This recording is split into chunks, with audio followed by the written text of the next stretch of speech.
আপনি দেখুন কি মানে আপনি একবারের জন্য ভাবুন, আপনার লোকাল থানার কোনো পুলিশ আপনার এলাকায় কোনো চোর বা ডাকাতের বাড়িতে গেছে তল্লাশি করতে। আচ্ছা, আপনি পারবেন তার বাড়িতে ঢুকে আপনি তল্লাশি চলবার সময় আপনি যত বড় মোড়ল মাতব্বর যেই হন, আপনি পারবেন তার বাড়িতে গিয়ে সেখান থেকে কোনো রকমের কোনো ডকুমেন্টস নিয়ে চলে আসতে তল্লাশি হওয়ার সময়তে?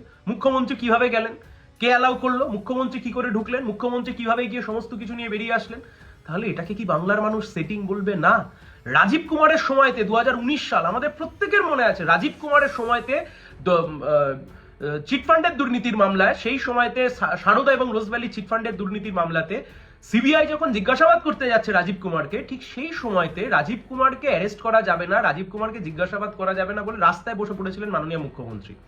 সেই মামলা 2019 সালের মামলা, সিবিআই গিয়ে সুপ্রিম কোর্টে লড়াই করলো 2025 সালে, এবং শেষ অব্দি এই 5 বছর 6 বছর সময়কাল ধরে রাজীব কুমার বহাল তবিয়াতে বাইরে ঘুরে বেড়ালেন, ইডি বা সিবিআই কেউ কোনো রকমের কোনো ব্যবস্থা করলেন না। আচ্ছা বলুন তো, এই যে ধরুন সিবিআই সেদিনকে তদন্ত করতে যাচ্ছিল, মুখ্যমন্ত্রী রাস্তা আটকে বসে পড়েছিলেন, কোন ব্যবস্থা গ্রহণ করেছে সিবিআই? এই প্রশ্নের উত্তর আজকে বিজেপি দেবে না, এই প্রশ্নের উত্তর আজকে কেন্দ্রের সরকার বা কেন্দ্রের শাসক দল যারা আছে তারা দেবে না।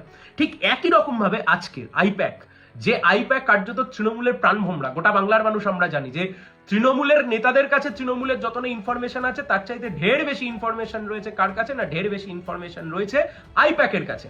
আইপ্যাকের প্রতীক জৈন, তিনি সরকারের কেউ নন, তিনি তৃণমূলের কেউ নন।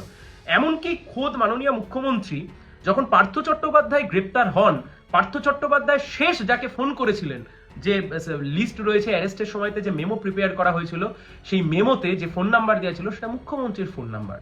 মুখ্যমন্ত্রীকে যখন ফোন করেছিলেন, মুখ্যমন্ত্রী সেই সময় ফোনটুকু পর্যন্ত তোলেননি। সিবিআই যখন অনুব্রত মণ্ডলকে অ্যারেস্ট করতে গেছিল, সেই সময় মুখ্যমন্ত্রী গিয়ে অ্যারেস্ট আটকাননি।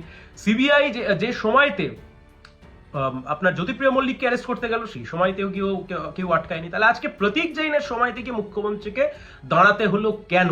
কিসের জন্য মুখ্যমন্ত্রীকে গিয়ে দাঁড়াতে হলো, এবং কেনই বা মুখ্যমন্ত্রীকে এই স্পেশাল সুযোগ ইডির অফিসাররা দিলেন বা ইডি দিল, যে সেখান থেকে সমস্ত ফাইল থেকে শুরু করে হার্ড ডিস্ক সমস্ত কিছু নিয়ে বেরিয়ে আসতে পারলো? এই প্রশ্নের উত্তর তো দিতে হবে।